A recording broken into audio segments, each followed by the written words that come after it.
আপনাদের সকলকে ৮০তম স্বাধীনতা দিবসের শুভেচ্ছা জানাই। আজকে 15ই আগস্ট 2026। এই 15ই আগস্ট 1926 সালে জন্মেছিলেন কবি সুকান্ত ভট্টাচার্য। আর আমরা সকলেই জানি স্বাধীনতা আন্দোলন, তার সঙ্গে সুকান্ত ভট্টাচার্য এবং সুকান্ত ভট্টাচার্যের কলম কতটা ওতপ্রোতভাবে জড়িয়ে। তাই আজকের এই স্বাধীনতা দিবসে আমার নিবেদনে সুকান্ত ভট্টাচার্যের দুটি বিখ্যাত কবিতা। হে মহাজীবন, আর এ কাব্য নয়, এবার কঠিন কঠোর গদ্যে আনো।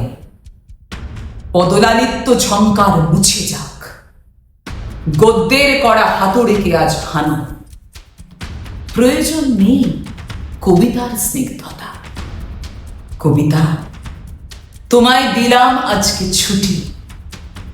ক্ষুধার রাজ্যে পৃথিবী গদ্যময়, পূর্ণিমা চাঁদ যেন ঝলসানো রুটি। বেজে উঠল কি সময়ের ঘড়ি, এসো তবে আজ বিদ্রোহ করি। আমরা সবাই যে যার প্রহরে উঠুক ডাক, উঠুক তুফান মাটিতে পাহাড়ে, জ্বলুক আগুন গরিবের হাড়ে। কোটি করা ঘাত পৌঁছুক দ্বারে, ভীরুরা থাক। মানব না বাধা, মানব না ক্ষতি, চোখে যুদ্ধের দৃঢ় সম্মতি। রুখবে কি আর এ অগ্রগতি, সাধ্যকার?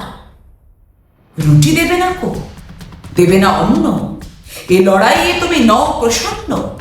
চোখ রাঙানিকে করি না গণ্য, ধারি না ধার। খ্যাতির মুখেতে পদাঘাত করি, গড়ি আমরা যে বিদ্রোহ গড়ি। ছিঁড়ে দুহাতের শৃঙ্খল দড়ি মৃত্যুপণ। দিক থেকে দিকে বিদ্রোহ ছোটে, বসে থাকবার বেলা নেই মোটে। রক্তে রক্তে লাল হয়ে ওঠে পূর্বকোণ। ছিঁড়ি গোলামের দলিলকে ছিঁড়ি, বেপরোয়াদের দলে গিয়ে ভিড়ি। খুঁজি কোনখানে স্বর্গের সিঁড়ি, কোথায় প্রাণ?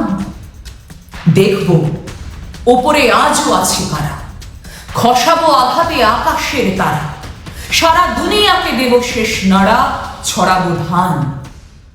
জানি রক্তের পেছনে ডাকবে সুখের বান।